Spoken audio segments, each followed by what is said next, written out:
எங்க ஆபீஸ்க்குள்ளேயே வா. என்ன தம்பி இது பாருங்க, எம்எல்ஏ ஆபீஸ திறக்காம விட்டா இப்படி எல்லாம் சமூக விரோதிகளே உள்ள வந்துடுறாங்க. பெராண்டா ரேஸ் பேங்கிங் மற்றும் கவர்மெண்ட் தேர்வுகளுக்கான ஆன்லைன் மற்றும் ஆஃப்லைன் பயிற்சி. கொஞ்ச நாள் போனா ஆபீஸ்ல கஞ்சா வைக்கிறேன்னு சொன்னாலும் சொல்லுவாங்க போல இருக்குது. வறட்சி, தண்ணீர் இல்லாம மக்கள்லாம் தவிக்கிறாங்க. கொடைக்கானலுக்கு போயிட்டாருன்னு சொல்லி பயங்கர அது என்னதான் பாருங்க. முதல்வராக இருந்தாலும் ஓய்வு தேவைதான். யாரா இருந்தாலும் ஓய்வு தேவை. உங்களுக்கும் தேவைங்க, எனக்கும் தேவைங்க.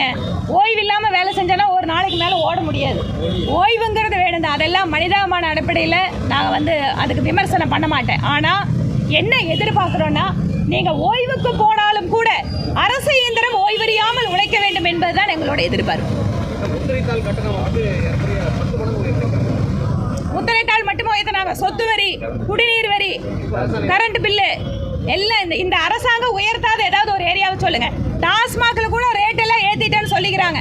கரெக்டுங்களா? வேற அந்த தம்பி கரெக்டா தலையாட்டுறாரு பாருங்க. விலையாத்தாத ஏரியாவே கிடையாது, அந்த அளவுக்கு ஏறி போச்சு. எங்க ஆபீஸ்க்குள்ளேயே வா.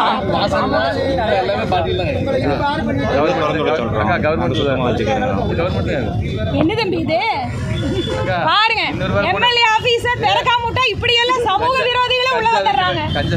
இன்னும் கொஞ்ச நாள் போனா ஆபீஸ்ல கஞ்சா வைக்கிறேன்னு சொன்னாலும் சொல்லுவாங்க போல இருக்குது.